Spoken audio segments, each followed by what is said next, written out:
The overall goal of the plan should be, as it's been described, to improve the performance and reliability of the system. Jumping into the train should be the best experience for the 8.5 million New Yorkers and the 65 million tourists that come here. This plan, however, will not come cheap. It will require funding. When it was first released earlier this year, estimates page the cost of the plan approximately $19 billion. Recent estimates have put the overall cost at approximately $40 billion. That's a lot of money, but it is the result of decades of mismanagement and lack of infrastructure funding from previous administrations. I always say that sometimes we criticize Latin America on how third world countries misuse funding. But when in my year as an immigrant that I am, being here only since 1983, but for more than 35 years, I can compare and I can now understand how we are so expensive to build, how we are doing some mismanagement of so much funding in the past decade. So the time came. New York expects more, and the new leadership, they know that we need to respond to that frustration. Since the release of the Fast Forward plan, there have been a couple of developments that have alarmed me. The first one was that the MTA announced a potential fare increase. I say loud and clear, not fare increase. Working class and middle class cannot afford any additional tax. And that's what a fare hike means for hardworking and middle class New Yorkers. On the one other options, the base fare for a single ride could go up to $3 from the current $2.75. A weekly Metro card could go up to $33, and a monthly pass could increase to up to $127 from the current $121. That's a big increase for working class. Probably doesn't mean anything for a millionaire, but for someone who rely on the minimum wage, this is a lot. That's why we need to be creative and think outside the box to explore additional stream or revenue that may make our transit system better. Real estate own a lot of property. They have so much other way of how they also can reduce cost, like tolling all the vehicles also entering Manhattan's business district and designating that revenue, which is estimated at more than $1 billion annually to the MTA. But also, it cannot be the congestion plan or the millionaire. It must be both. When the state go back in session in January, I hope that the blue wave that make the state Senate Democrat majority, they should take as a #1 priority to work with both initiatives, congestion plan and the millionaire taxes. If we do that, then we don't have to go for another fare increase. And now I will ask the committee council to administrate the affirmation and then invite the MTA panel to deliver your statement. Please raise your right hand. Do you affirm to tell the truth, the whole truth, and nothing but the truth in your testimony before this committee, and to respond honestly to council member questions? I do. Thank you. Thank you. Okay, thank you very much, Mr. Chairman. Thank you for that introduction. I'm very encouraged, that you have invited us here today. I think that sends a strong message of the intent of City Council to bite the bullet and do what's necessary to modernise transit in this city in conjunction with the state and other partners. But I'm also encouraged by your belief or initial belief in me from what we've discussed so far, because I certainly don't intend to let you down in terms terms of that initial impression that I've certainly come here with a view to modernising transit, and that's what I intend to impart in the next few minutes as I take you through a presentation. Back in 2017, the Governor rightly put the MTA into a state of emergency as a result of a number of very high-profile incidents and a long-term decline in the reliability of the system that culminated in those very high-profile incidents.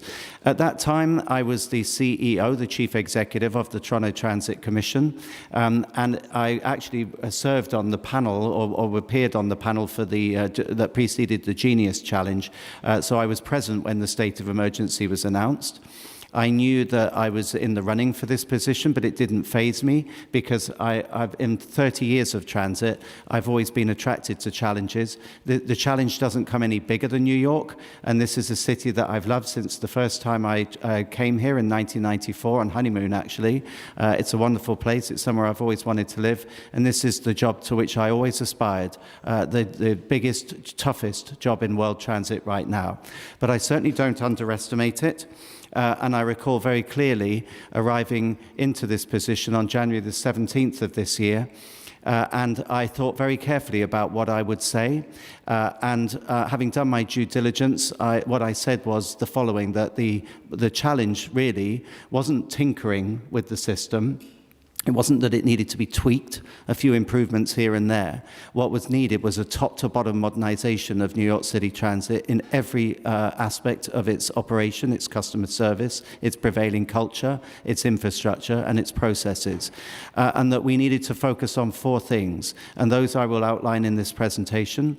We needed to transform the subway, and by doing that, we need to bite the bullet and completely re-signal the subway to provide exponentially greater reliability and to provide more capacity. We need to get people back riding the buses because there's been a precipitous decline in bus ridership, driven largely by alternative forms of transit, but also by the fact that the streets are so congested. The third element, I think the people would have predicted that I'd have said the first two. The third element, I think, caught some people by surprise. I feel very strongly that we should push on to make the subway as fully accessible in as short a time frame as possible. And the fourth element, which is kind of my signature piece, it's the glue that holds everything together. Anyone can modernize a transit system, but to make it truly world-class, you also have to have the right culture, the right accountability, and the right transparency, and the right processes. So there needed to be that fourth element, and again, I will talk about those in turn. But certainly, I would say that at the moment we're still in that state of emergency. We still have more to do, and every day the system literally gets older, the infrastructure gets older, the pressure on the system increases, so the need to bite the bullet and to deliver this plan becomes ever more compelling. And the Subway Action Plan, which is part-funded, jointly funded by both the city and the state, and we're very grateful for the city for coming forward with its contribution to the funding effort, has largely focused, and rightly focused, on stabilizing the system. In other words, arresting that precipitous decline in subway reliability and addressing largely infrastructure issues. So you can see on the screen there some of the statistics. I won't read them all out, but we have been fixing leaks. We have been tightening up on the way we manage track defects, fixing signal defects, maintaining our cars in a more reliable fashion, all with a view to not only arresting that decline in reliability and punctuality, but in turning the corner. And the good news is that focus on infrastructure is bearing fruit. So you'll see from the performance trends in the middle of the slide before you that major incidents are down by more than 1/3 since the Subway Action Plan was initiated. Major incidents, definition being incidents that delay 50 trains or more. On-time performance, back in October, we announced that on-time performance had hit a 3-year record high. That's for weekday performance. For weekend performance, it actually hit a 4-year high. I set my team a target, somewhat an arbitrary target, but it was deliberate, it was provocative. I set my team a target of cutting the number of delay incidents by 10,000 every month. By the year end, by the end of this year. For the third month in a row, we have beaten that target. And so monthly delays are trending down. In addition to Subway Action Plan, which largely focused on what I would call fixing things, we've also instituted a real back to basics campaign where we are looking at the basics of running a subway, things that I've learned over 30 years of working in subways in London, on British Rail, in Railcorp in Sydney, Australia, in the Toronto Transit Commission, and now here. And that is making sure that you get your dwell times right, in other words, the time spent in stations, in getting to the root cause of delays, and not focusing on euphemisms like customer overcrowding. That overcrowding is the result, not the root cause. So we've been really focusing on root cause. In addressing why the signal system has less capacity than it used to have. So we've been progressively taking out unnecessary speed restrictions. We've run a campaign called Save Safe Seconds, and that is what has driven the reduction in delay incidents. We're most certainly still prioritizing safety, but I don't think that speed and safety are incompatible.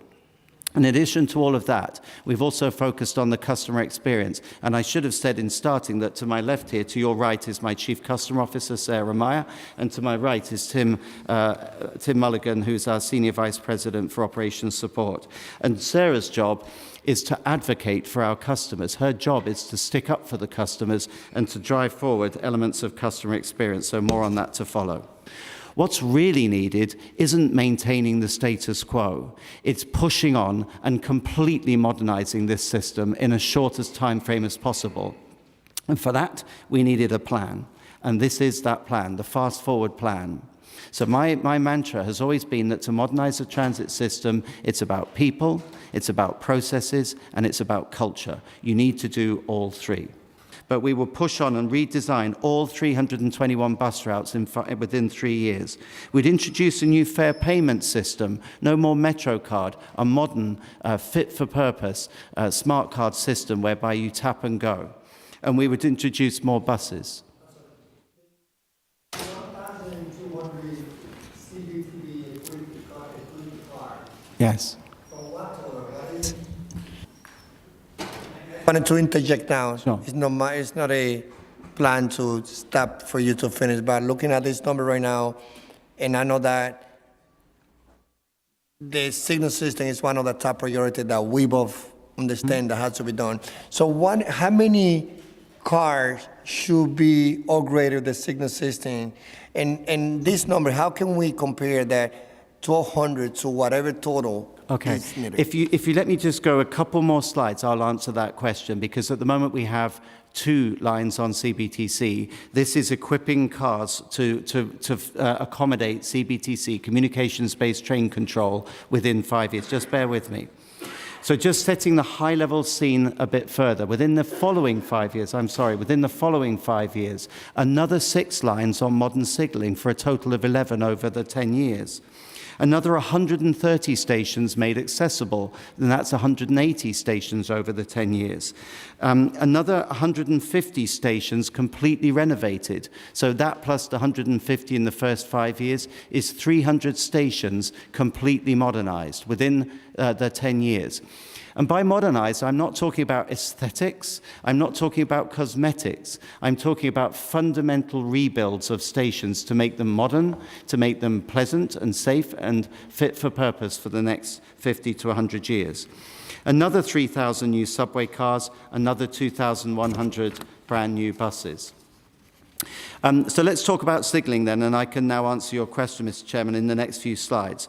So I reiterate, the single most transformative thing that we can do to transform the subway itself and the subway riders' experience is to re-signal the subway. Yes, we need new track. We're working on that. We need to maintain the drainage. We need to maintain stations. We need to maintain pumps and all the various other things that you need to make a subway work. But the thing that's holding us back is the signalling system, because the signalling system, as it stands, is safe, but it's very constrained in the number of trains that you can run, and it's very constrained in terms of its inherent reliability, because it's now in some places nearly 100 years old. We have signal frames that are nearly 100 years old. That is unprecedented. So we need to bite the bullet. So we have reorganized the way that we're going to re-signal this subway. If you recall, I said that doing the current math, it would take about 50 to 60 years. When I came in, I said to my team, why? Let's start afresh. Let's look at this in a fresh perspective. Work on new assumptions. Assume you can do more than one line at once. Assume that you will get multiple weekend closures in order to undertake the work. Minimize the amount of customization of the product. The more you fiddle and the more you customize a product, the signaling product, the more risk you introduce, the more time you introduce, and the more cost you introduce. Minimize the interfaces between the signaling system and the cars. Keep it simple. And also, don't just focus on the state of good repair, which was the running order in which we were doing the lines, so doing the oldest ones first. Also, we should look to address those with the greatest need for additional capacity. So that's what we're going to do. Within 5 years, this is what the map could look like. And that takes us up to now 3 million daily riders, daily customers on CBTC lines. And what you'll see in there is a number of the very heavily used lines. So the 4, 5, and 6, which you can see there in the middle of Manhattan, 149th Street, Grand Concourse to Nevin Street, we can have that upgraded to CBTC. The core trunk section of the Lexington line can be upgraded within that first 5 years. Plus, as you've seen, elements of the E, F, M, and R lines, the F line, the A, C, and the E, and the G line. So I do want you to understand that we are really pushing the boundary here, but we believe that that is achievable. We can do that within 5 years. If you watch the map, this is what can be achieved within the second 5 years for a cumulative total of 10. So we've now moved from 900,000 riders a day to 5 million daily riders on modern signaling out of a total of 5.7 million. So that's 90% of customers of the New York City subway would be on modern signaling. So 2 further points to make. You may well be sitting there thinking, well, hang on a minute, what about the other sections of line? Well, again, I reiterate that there's a science behind the way we've chosen the lines. It's based upon an amalgam of state of good repair, how old the existing system is, and also the greatest need in terms of capacity. So those bits that aren't shown on this map are either in a better state of good repair, they're more modern, or they have less capacity constraints. And they would be addressed in the third tranche of 5 years, so that within 15 years the entire subway was remodeled. However, here's the good news. It's possible that we could re-signal the whole subway more quickly, more cheaply, and less intrusively if, as I think is increasingly likely, an emerging technology called ultra-wideband does prove to be safe and viable. And when I first heard about ultra-wideband, I was somewhat skeptical because it seemed too good to be true. You don't need to do so much work on the cars. You don't need to put so much equipment in the tunnel. And therefore, it's quicker, cheaper, and less intrusive to install the equipment. So contained within my plan, although the plan is predicated on known technology, and it has to be, we have to go with what is known and proven from a safety perspective right now. If ultra-wideband does prove to be viable, then we can reduce the cost and we can get the lines re-signaled more quickly and with way less weekend interruptions. So the fact that reliability is turning the corner, we have now just hit 3 months in a row of reduced subway delay incidents. We have a much better handle of root cause of those incidents, so that we tackle the right things and we assign the appropriate remedies. So what have they been up to? Already we have deep cleaned 15 stations. We are having a blitz on customer restrooms, and we have improved the facilities at 6 stations so far, more to come. We've been making repairs at over 25 of our most problematic switches, again going back to root cause. We have corrected, made signal modifications to those signals that weren't working properly and that unnecessarily delayed customers. So we've just increased the speed on a number of lines. And we've also made some operational changes to safely speed up service. The second of the 4 priorities that I announced, I've already mentioned that we will redesign the bus network in all 5 boroughs over the next 3 years. We're working very closely with the city and the NYPD to improve traffic enforcement. Existing bus lanes, far too often, I use buses regularly, far too often are blocked by people delivering stuff, by people double parking, by people dropping other people off. Bus lanes are there for a reason. Obviously, we've got to help businesses thrive, but the bus lanes must be kept clear if our buses are to have a fighting chance of getting through traffic. In addition, working with our colleagues at the DOT, installing more traffic signal priority equipment on traffic lights so that it gives buses priority getting through key intersections. We've announced that once the smart card is installed, we will speed up boarding by allowing rear door boarding. There wasn't going to be readers on the back doors, which is ridiculous. So we've instituted a change and said there must be readers installed on the back doors for no additional cost. We can accommodate that within the budget so that once smart card is available, you can legitimately board at the back. We're having targeted action on corridors to look at where the delays are happening to bus routes. And typically, it's not the whole route. There tends to be bottlenecks on the route, so we're addressing those. And we're pushing on towards an all-electric fleet as quickly as we possibly can once the technology is proven. Accessibility. This was the third of the 4 priorities. It is just plain wrong that our subway system is not fully accessible. We must address that as a city. It's an equity issue. It's something I feel very strongly about. With targeted action, we can, within 5 years, get to a position where you are no more than 2 stops away from an accessible station. This is what the network could look like within 5 years with an additional 50. As you see, the blobs have increased, and that would take you to no more than 2 stops away from an accessible station, which is light years from where we currently are. If you keep watching the map, this is what we could have within just 10 years, with another 130, which means we will be within striking distance of a fully accessible network, and rightly so. What have we done to date? In a first for the MTA, we have a full-time accessibility advisor, a guy called Alex Elagudin, and he has already initiated a raft of activity. We've been undertaking surveys of all the remaining inaccessible stations to identify what the cost would be to update them, to upgrade them, to make them accessible, and how complex that would be. But I've been equally determined that we should all up our game. Every single one of us needs to up our game to provide consistently excellent customer service that is worthy of the service that we should provide to New Yorkers. There are 3 themes that run through the whole plan, and you touched upon one in your intro. You will not trust us with the money that we're seeking for Fast Forward if we do things the way we've always done them. And we get that. We have to change the way we do things. And that's not just for New York City Transit, it's for the whole of the MTA. Best practice from across the world. And we've introduced new dashboards so that you, the stakeholders and the public representatives can see what we're doing. We continue to do work post-Superstorm Sandy to make our system more reliable, and we are increasing our focus on sustainable practices to make ourselves more environmentally friendly.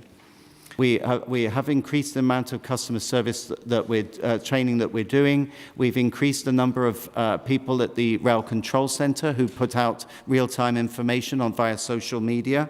We have been increasing the amount of announcements that we make both on trains and stations, and improving community engagement through the deployment of group station managers. So again, a quick update on progress. We're not holding back. A lot of what needs to be done we can do right now. Sarah is appointed. We launched a My MTA app, so that you can see real-time what's happening on the transit system. We're at a crossroads.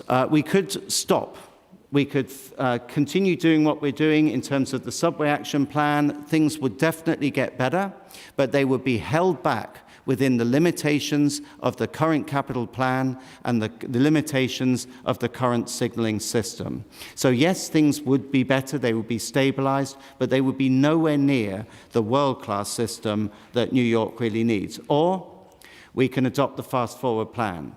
As the chairman said, it comes at a cost, but my view would be the real cost is not to bite the bullet. If we don't bite the bullet, the infrastructure will only get older. The pressure on it will only get more intense as New York grows and the population increases. And the cost of it, because the need won't go away, the cost will only get higher. But if we bite the bullet, we have the opportunity, ladies and gentlemen, to move from a state of emergency to state-of-the-art transit within 10 years, which, put another way, is less than 4,000 days. Thank you. Good morning, sir. Good morning. Let me ask you a question. Who's your boss? My boss is the managing director of the MTA, Ronnie Hakim. And who's responsible as a whole for the right now? I'm sorry, could Who's you... responsible right now?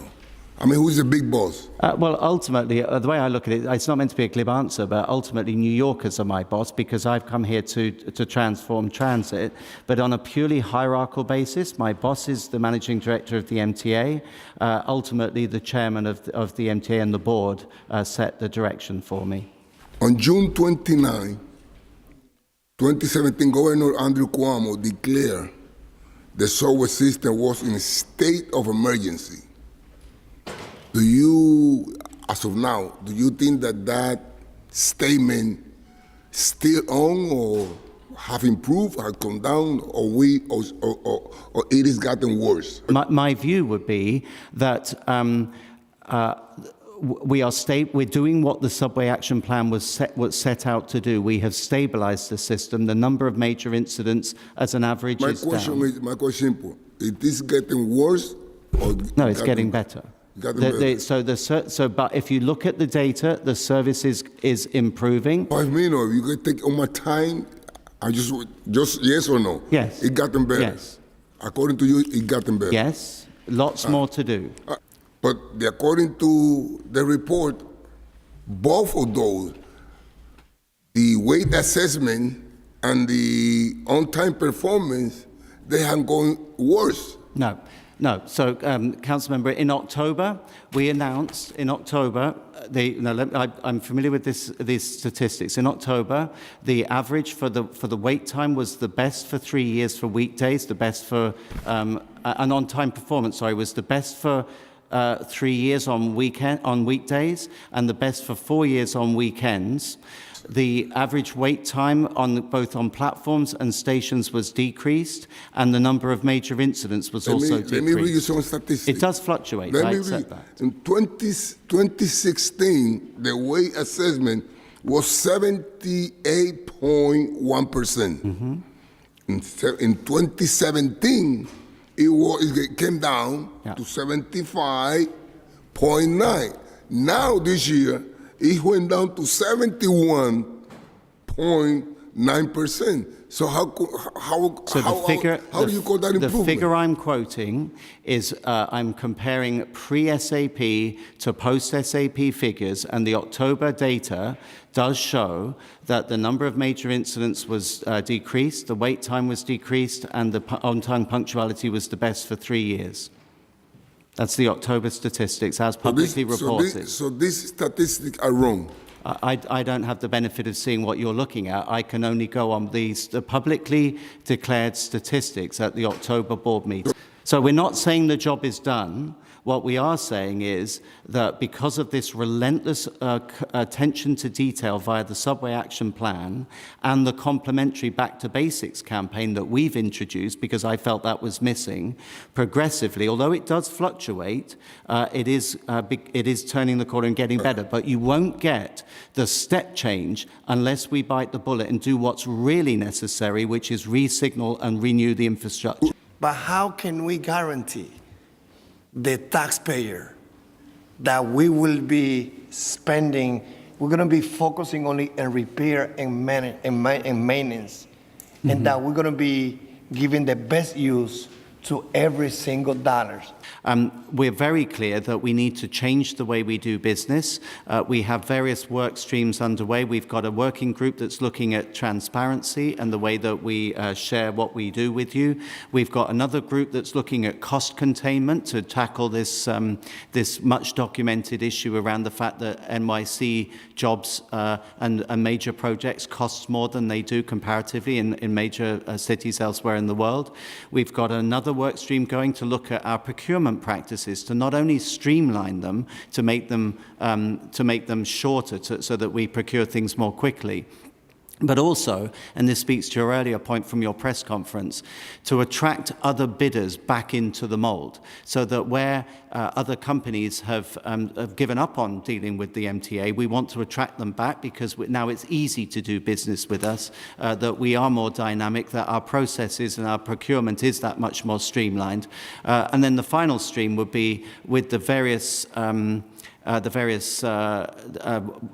transparency measures we've taken, things like dashboards. You should be able to, and you should demand to see pretty much in granular detail how we're spending the money. Have we seen a reduction of crimes in the train stations? Generally, subway levels of crime are at a low level, a record low level. The individual constituent parts of the different types of crime get reported every 4 weeks at the New York City Transit Committee, and the police chief is held to account for that. But generally, it's a very safe system, actually. And when you look at statistically, we carry 8 million people a day. The actual number of crimes is very, very low. Can you describe what those discussion is, was about, and how does that translate into new changes that we will see in the street? Mm-hmm. You know, against those drivers that they are parking. It doesn't matter who they are. Yeah. NYPD, city workers, mm-hmm. Any drivers, unless it's an emergency, should not be parked in a bus lane. So how that plan, that new way of enforcement will translate into what should we expect to see? So to me, you need to have a suite of measures in order to make that happen. You've got to make sure that people understand that you've got adequate signage. You've got to have the police properly targeted to treat it as a priority. You know, you see NYPD throughout the city, so I want them to take a very active role, not to be passive, but to be actively looking out for inflagrations of bus lane blockages, that people shouldn't be doing it. They should be being told to move on straight away.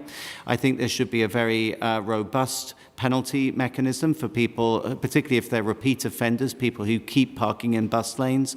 And then finally, we want to seek more authority to have both static cameras observing bus lanes and particularly key interchanges, intersections, but also to have forward-facing buses on our cameras such that you could real-time record offenders. Do we need to create a new unit only to be dedicated to enforcement? Mm-hmm. And if we dedicate a new unit just to do that in the bus lane, can we be able to raise the revenue to pay for that group of people that the only thing they will do is enforcement? A lot of improvement on both the subway and the bus can happen and is happening right now. And that is through better management focus and, in the context of what we're now discussing, better direction to our colleagues at the police, NYPD, and particularly the Transit Bureau, to direct them on what we want them to focus on. So we are focusing them on, increasingly have been and still are and will continue to do so, on actively managing bus lanes, on actively managing fare evasion. But let me just come back to bus lanes.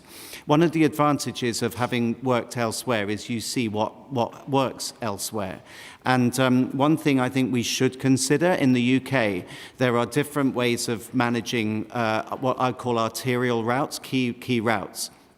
And on some roads there are yellow lines, on some roads there are double yellow lines. But in London you also have what are called red routes. A red route, and the lines are painted on the road red deliberately to denote that it's a red route and there's signage around it. A red route, every Londoner, you go and ask any Londoner what is a red route and they know. don't even think about stopping on a red route. You will definitely get caught. You will almost certainly get towed, and the fine is huge. Don't even think about it. So the red routes in London work really well. We are pushing NYPD very hard with early results on key routes. We're doing them one at a time to figure out where are the bottlenecks on each route to keep the buses moving. We will never get people back riding the buses while they're hopelessly caught in traffic. Again, I reiterate, what we absolutely urgently need is sustainable, affordable, predictable revenue streams to come in, not only to cover the operating expenditure, which is the day-to-day fares, but also to cover the capital cost of things like fast forward. So people often assume that a fare rise is going to pay for fast forward. It isn't. Congestion pricing is absolutely one of the mechanisms that will pay for fast forward, because it will give us that predictable, substantial revenue stream that we need. And where London has succeeded is that you have now a sweet spot between fewer vehicles on the road because people don't want to pay the congestion charge, so that's good because there's less congestion, less pollution, the buses can get through the streets.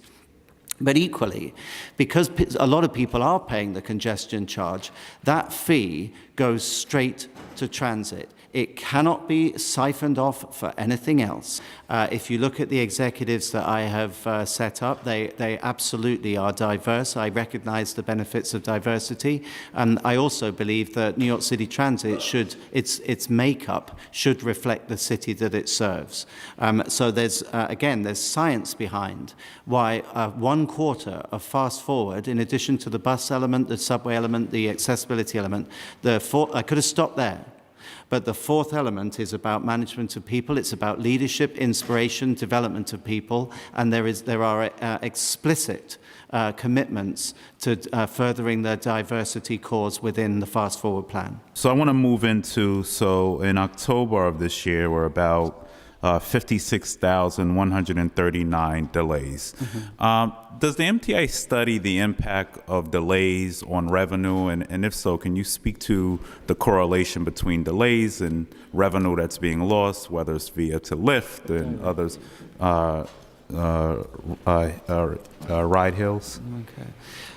Not directly with revenue. I mean, we do look to see if there's been a correlation between ridership and revenue. So effectively, that would be indirect, because obviously, if your ridership drops, then you would have an adverse impact on revenue. But the main thrust has been to identify the root cause of those delays, and then to progressively assign corrective actions against each of them, such that we can eliminate them. And so we have different pots of actions against each of the delay categories. But undoubtedly there is a linkage between unreliable service and ridership, because if you just don't think you're going to get reliable service, there is a real risk that you will migrate. So you would see a decrease in revenue because less people are riding. If people migrated onto other means such as Uber, for example, then you would see a decline in revenue. So you have to address that and arrest it. In the past, has the MTA looked at the correlation between fare hikes and fare evasion? Well, I think just logically, if the higher the fare goes, the more risk you run of people saying, "I just can't afford it."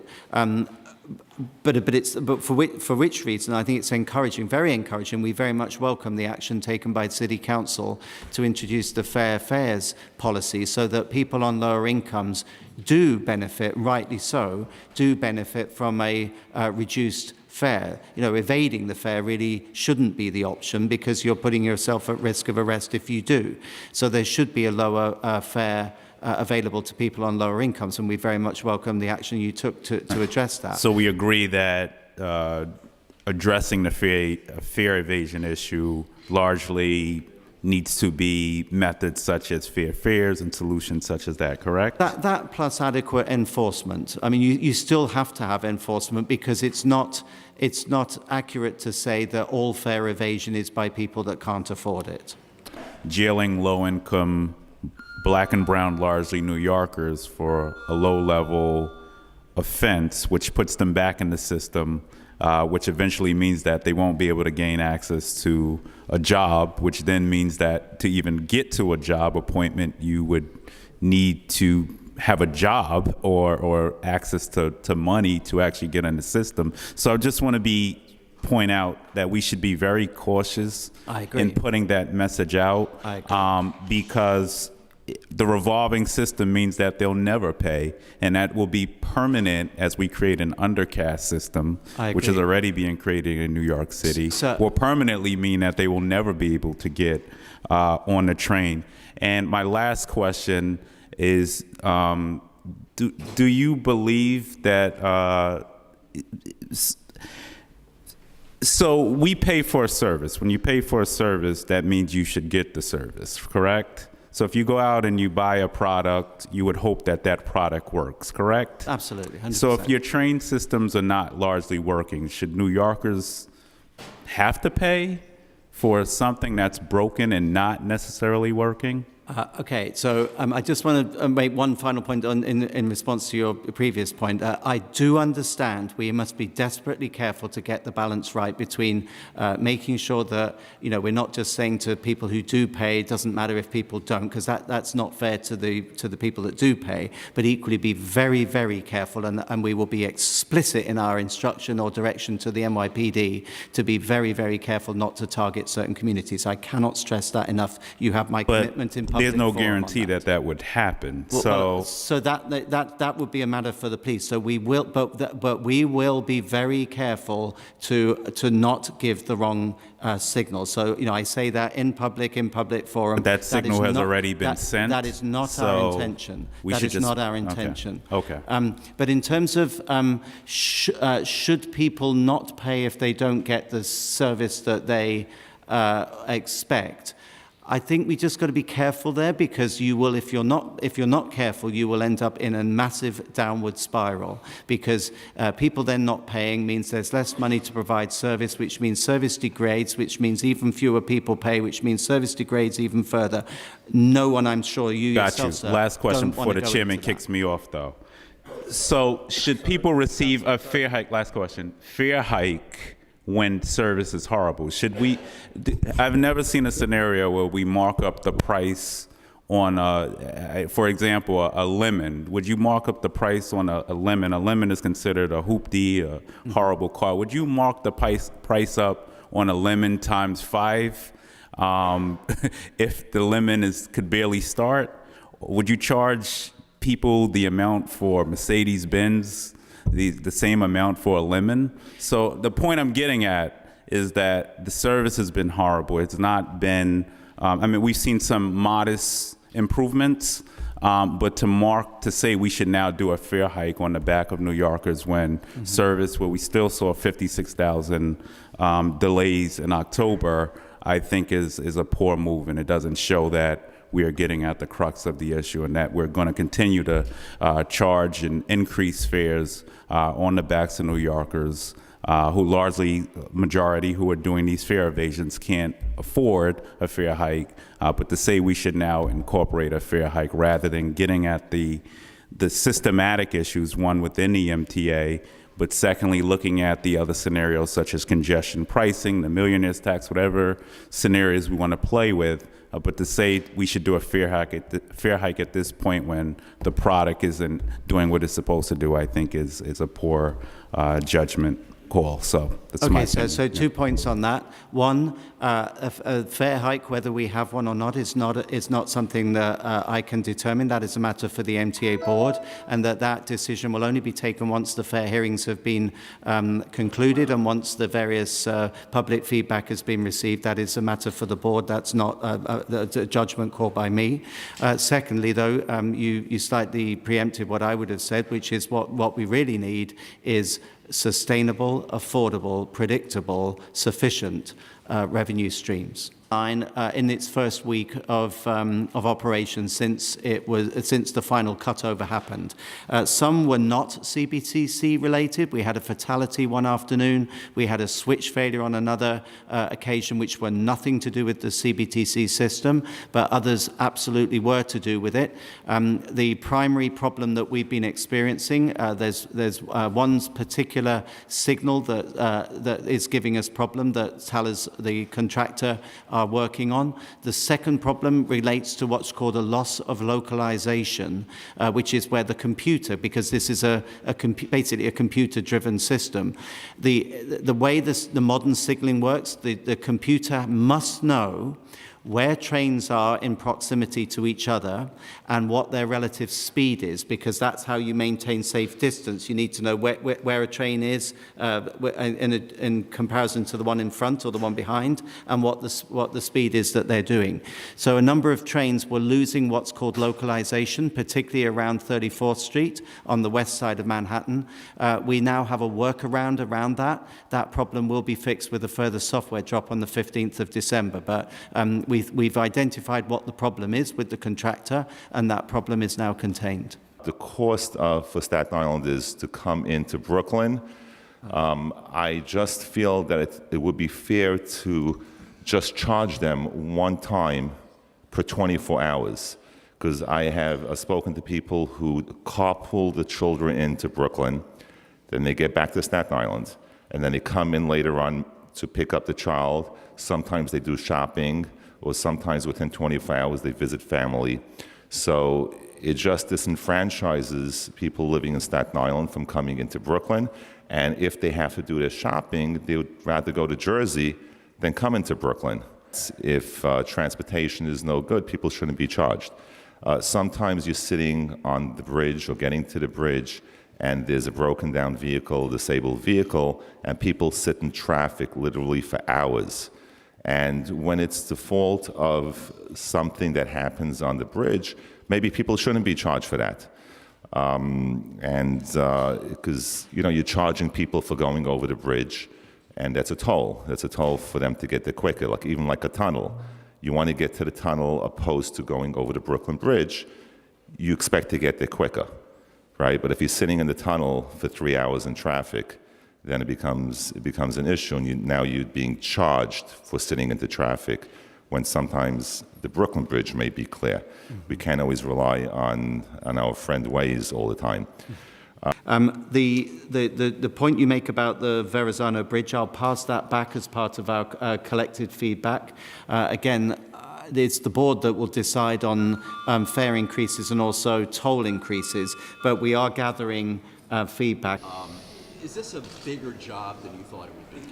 No, I'd say this is the scale of challenge that I thought. I described it when I arrived as the hardest job, the toughest job in world transit right now. Not only because we have the challenges of the existing system and the reliability issues that we currently face, but also because there is such a backlog in investment, and there is so much to do to make the system fully accessible, to completely modernize the signaling, to completely modernize the underlying infrastructure. But I said at the time, I love a challenge. It's certainly proving to be that challenge. That kind of thing that I just experienced in there, that's all part of it. You've got to convince stakeholders of your case. You're not just going to get that funding by merely asking. You have to make the case. You have to come across as credible, and I hope I got some way towards that today. But isn't there 5 minutes of every day when you say, I really regret taking this job? Not one.